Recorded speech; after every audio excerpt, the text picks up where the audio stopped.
Okay, we're rolling. Let's do this. Okay, so hi guys. Not done a video for quite a long time, which I'm sorry about that. It's because I've just basically swan off to the Philippines every January. Um, so anyway, I want to kind of cut to the chase on this because this is a biggie. I'm going to do a series of videos. It's going to be what in the UK we called Suck It and See, because it's going to be kind of as I go along doing this. But basically, I'm in the process of trying to start bringing my fiance from the Philippines into the United Kingdom. So I'm going to try and be clear, but I'm not going to talk too much on each section because this is massive. So I'm basically telling you how I perceive you do things, right? And this is bearing in mind that I've spent many hours studying these kind of things, which is a holy Bible of what you've got to do to get somebody into the UK. So what I'm talking about is very briefly on my circumstances. I've met somebody in the Philippines. I've been out once and met them, fine. I've been out then a second time. We got engaged. I've been out a third time, where I've just come back the third time. I went out with my mother. My mother's met my fiance. They got on great. Met family. Went to the village where she was raised. Met all the family. Trying to do things proper. So my personal circumstances are I live and work in the UK. I'd love to go and move to the Philippines tomorrow. I can't afford it at the minute. I need to work in the UK to earn the money. So I'm going to bring my fiance Melissa to the UK. We will stay here till I'm old and a bit greyer. My pension kicks in.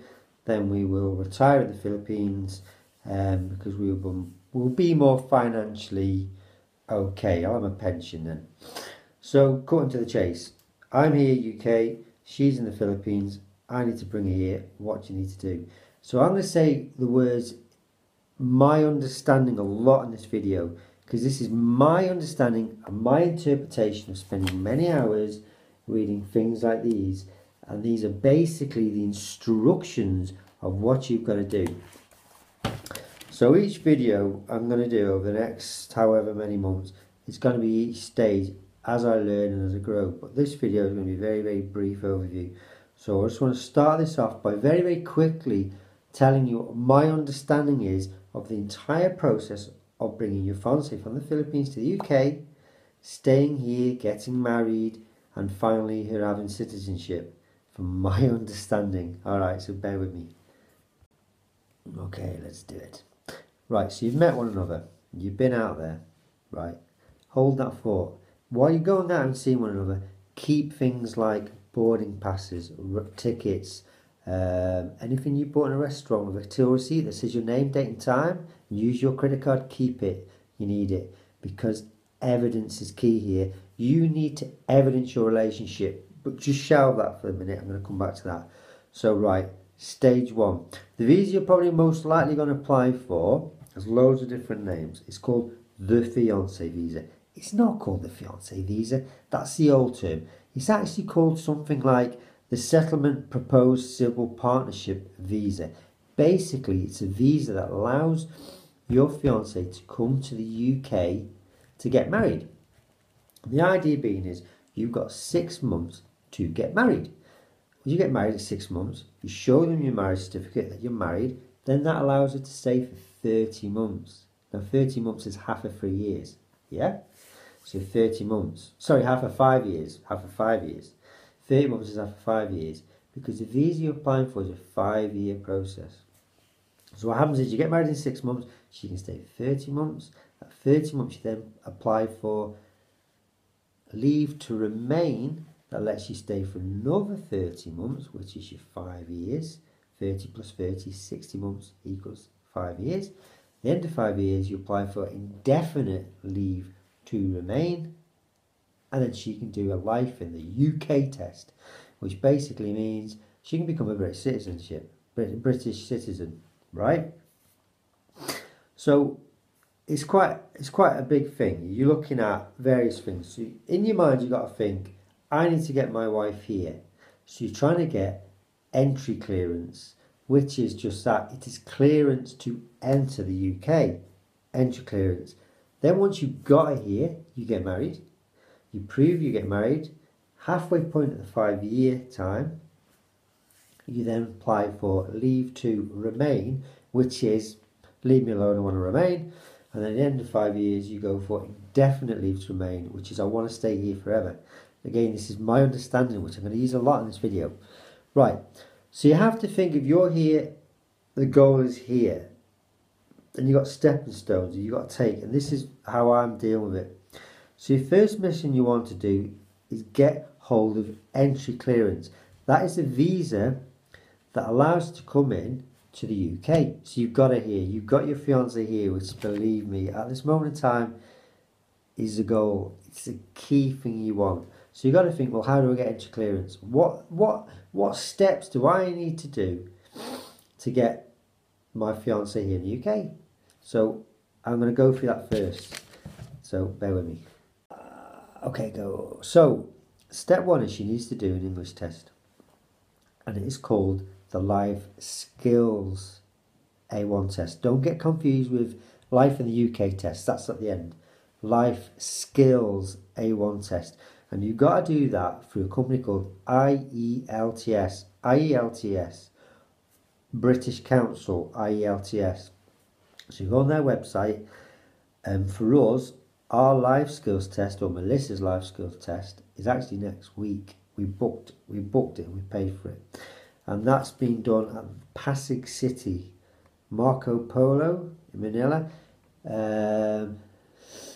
I found it's about 3 bus rides out of Metro Manila, so your partner will know that. Wherever your partner lives in Manila, she'll know where Pasig City is, Marco Polo. So you've got to do the Life Skills A1 test in Pasig City. Okay, that is a 16 to 20 minute test.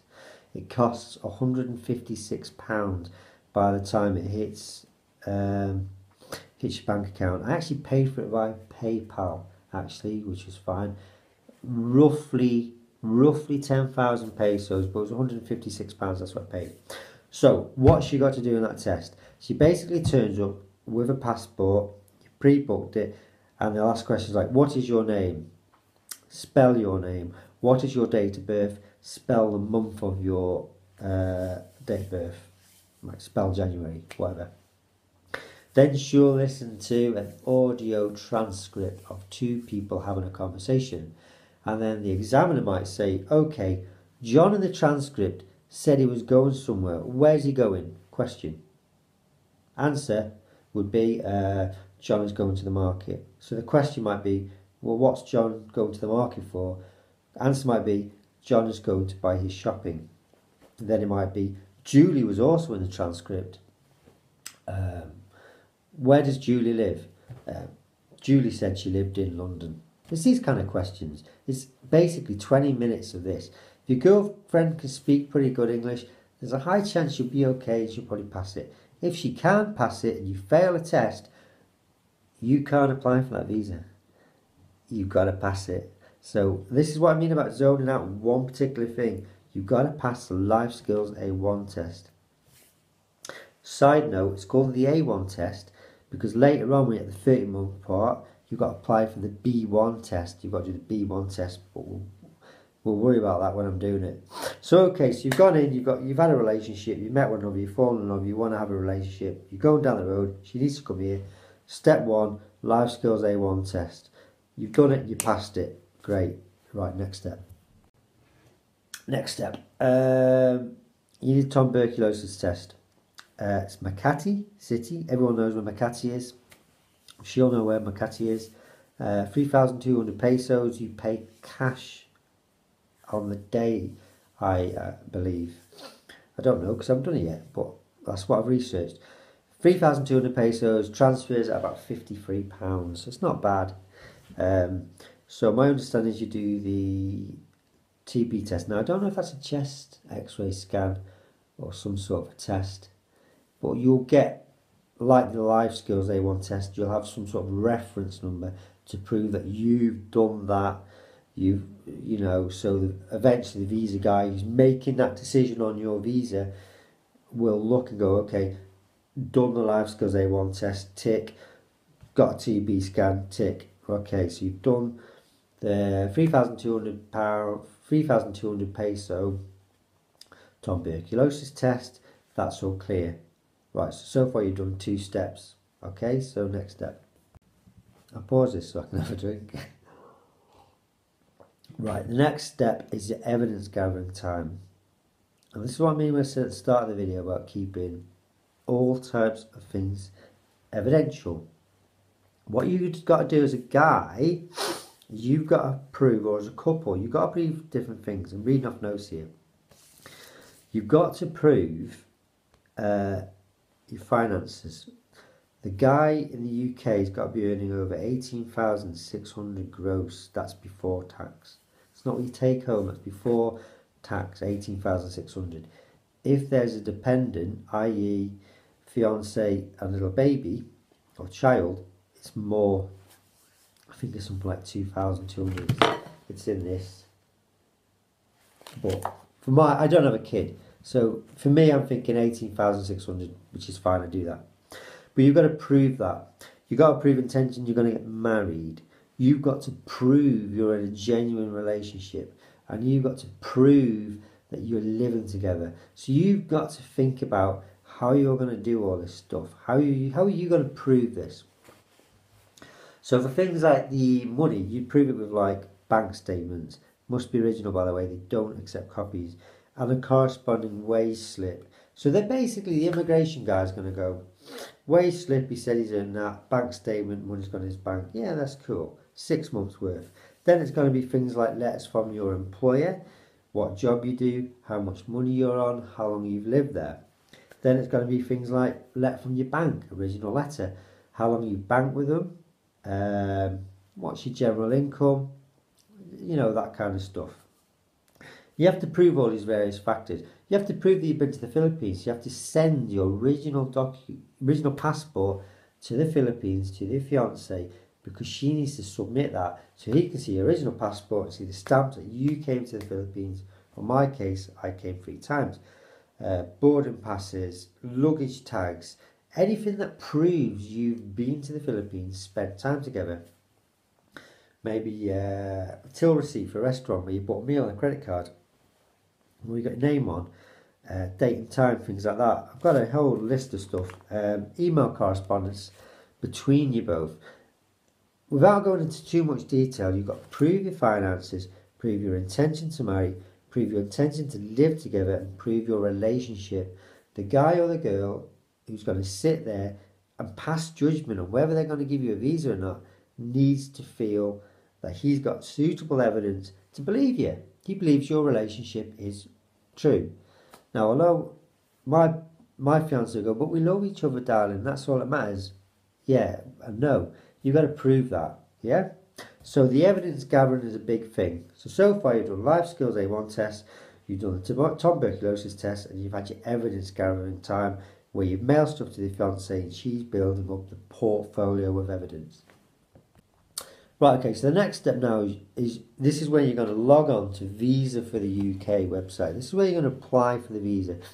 A visa in my case is going to be the family settlement visa, proposed civil partnership, aka the fiancé visa, settlement family visa, proposed civil partnership.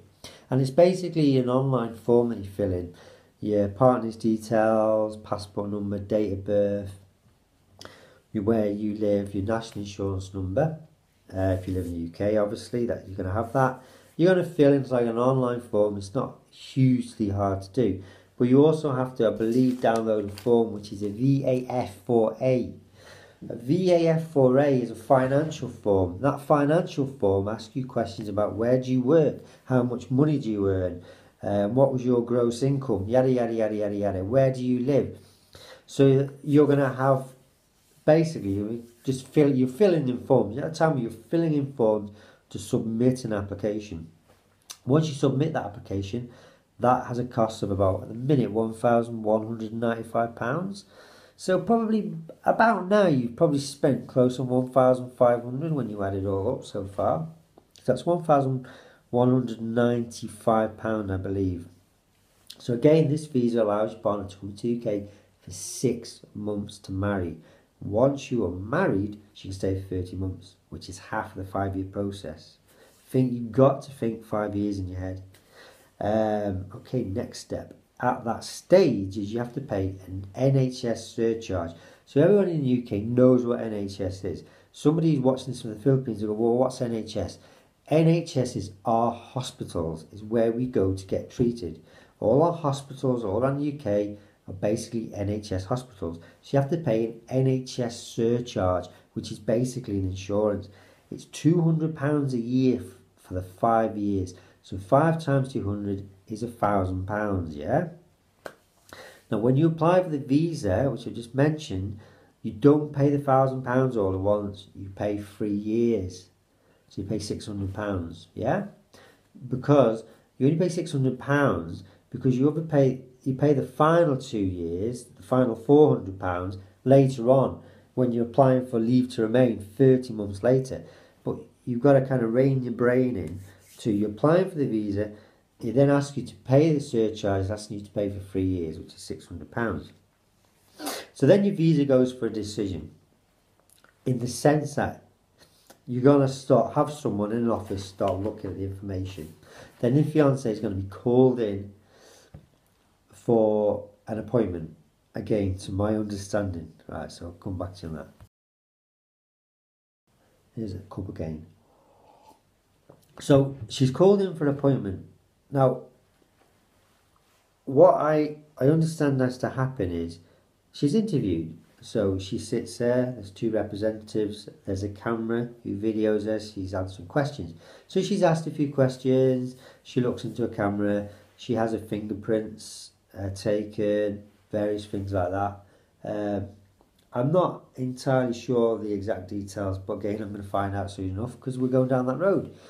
So this might appear in video number 5 I'm doing, but to my understanding she has an interview. Okay, so according to the chase, you've applied, she has an interview, they decide. And hopefully, 2 months later, the decision is she's granted entry clearance. That is basically the rubber seal, the piece of paper that says, yes, you are allowed to enter the UK. That's to come through our borders, basically. So then what I'm going to do personally is fly out, be with Melissa to help her pack, be her at the airport to shout at people if they give her a hard time, and be with her as she comes to the UK. So to arrive in the UK, plane docks, you go through your tunnel, you basically got, in Manchester Airport anyway, you basically got 2 routes. You got, if you live in the UK, you go that way, and if you're a foreign national, you go that way. So I'm going to go that way, wave goodbye to Melissa, she goes that way, and then she's going to hit the visa guy or the border control, who's going to check her paperwork, make sure she's okay, maybe ask her some questions, maybe then call me in, ask me some questions, basically to allow her to actually come through the border and be with me in Manchester. So this is where we jump up and down and we're excited because we've actually got her in the country and we're all dead excited. So then you've got 6 months to get married. Now my understanding was you can get married at any registry office. That's actually incorrect. The Home Office have got involved and you've got to get married at a designated registry office. And the reason why I was on about the visa's got to be the right one, because if you apply for the wrong visa and you try to get married, the registry office refer you to the Home Office. It's actually called the Home Office Referral Team. And what they do is investigate. It's not a sham marriage, a marriage of convenience. They basically check the marriage is right. Now you won't be referred to the Home Office if you come in on the right visa. I found this out because I telephoned the Home Office and I asked them. So if Melissa, in my case, comes in on the right visa, we'll be able to go to the designated registry office, and there's only so many in the UK. It's not every registry office. Big cities like Manchester, fine. London, fine. Birmingham, fine. Liverpool, fine. But you've got to go to designated registry office to get married on the correct visa. Otherwise, they'll refer you to the Home Office referral team. So anyway, so you get married, you have a fabulous time, and then I imagine from my point of view then, and from everyone else's point of view, you submit your marriage certificate, and then your fiancée, or in my case Melissa, is allowed to stay for the 30 months. And then from the 30 months, that's when we'll then look to apply for leave to remain, which is basically the Home Office saying, okay, you're still married, are you still living together, are you still in a genuine relationship, am I still earning the minimum 18,600 gross? Yes. Pay again, which I think is £1,200, and she can stay for another 30 months. You've stayed for 30, now you're staying for another 30, and you've got your 5 years. The end of 5 years, then in my understanding, not 100% sure because that's way off, then you can apply for the indefinite leave to remain, which again is a case of, right, we'll leave you alone, you can stay. And at that point, obviously then your fiance or Melissa can make a decision on whether she wants to apply for British citizenship, in which case then she'd need to do the Life in the UK test. Don't get that confused with the Life Skills A1 test. Life in the UK test, then she can stay. Okay, so what can your fiance, what can Melissa do in the UK in the time she's here? The first 6 months before you're married, she can't work and she can't earn money. But once you're married, after the 6 months and you prove that you're married, yeah, I think she can work. I think she can get national insurance number and start working, which is great, you know, because it obviously helps out with the cost, because this is quite an expensive process. So if you kind of add it up financially, you're thinking Life Skills A1 test, what did I say, £156, TB test £53, sending stuff out, or your evidence sending over to the Philippines is probably like maybe £50-60 with a courier to send stuff to the Philippines. Applying for the visa, £1,195. NHS surcharge, which is your 5 years at £200, that's £1,000. Flights, £1,000. Leave to remain, probably £1,500. Indefinite leave to remain, that's probably £1,500. So you probably, to be honest with you, you are looking at about £6,000, possibly £7,000 to do this. So it is a big, you know, it is a big financial commitment. But when you love somebody and you get on great, you know, you find a way. Plus, it's not like £6,000-7,000 you've got to pay all at once, because you've got the kind of 5 years to do things. And this is why I was sort of saying at the start of the video, in your mind, you've got to kind of think of doing it stage by stage. Say, okay, where am I now? What do I need to do? Let's just do this step at a time. Okay, so where do you get instructions for all the tiny little details? If you go onto the gov.uk website, a genuine British government website, and I know that only because I work for the local authority, so I work in government. I've been privileged to find out a little bit of information where the average person might not be able to get hold of, but you'll be able to download nice big thick booklets. So this is a financial one. This is basically telling you the financial requirement. Also, if you're self-employed or you're a contractor, this is a booklet you need that'll tell you all the information and what evidence you need.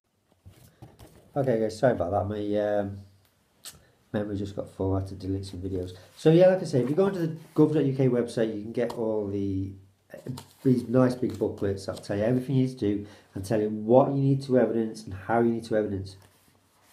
So there's kind of one of these for finances, there's one of these which is slightly thicker, I'm afraid to say, that gives you more information on proving the relationship, proving your intention to marry, and the other requirements. But basically these are kind of ones. They're basically called like Immigration Director Instructions, Family Immigration, Appendix FM Section 1.7, which is boring, I know.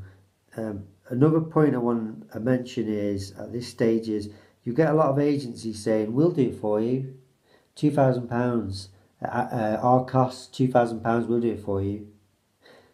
Actually, they're not going to do it for you. Are they going to write to your bank?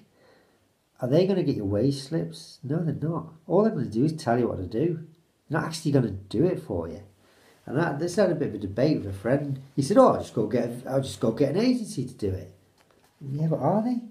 Can they write to your employer and ask for a letter? You know, can they go to the bank and get your wage slips, Data Protection Act? Don't think they can. Might as well just do it yourself. So, okay guys, just trying to bring this to a close now. Like I say, it's the first video of a lot I'm going to do because I'm going through the process. So I want to kind of share my experience with you as I do it. Step 1 is the English test, the Life Skills A1 test in Pasig City, Marco Polo, which is booked for Melissa next week, 16th February. And then the results that I posted to 7 days after. So I'll come back to you with a bit more information as it all unfolds. So I hope this video does help someone out there who's going through this process. I'm aware it's probably boring for 99.5% of other people, but it's not for them. It's for the person who's gone out and is getting into a relationship with someone in the Philippines, and they're asking themselves a serious question: can I bring this person to the UK to get married because I love her? Which is fine. So hopefully it'll help. You know, really do. It is daunting, but I think you'd be fine. You just do it step by step, to be honest with you. Okay, thank you guys. Now I'll get back to you with how I go. If you do put a comment on the video, thanks so much. I will try to respond, but there is a lot of negative comments out there, and I do kind of avoid the comments, to be honest with you. But I will promise I'll try. Okay, thanks guys, and I hope this has helped. Okay, cheers.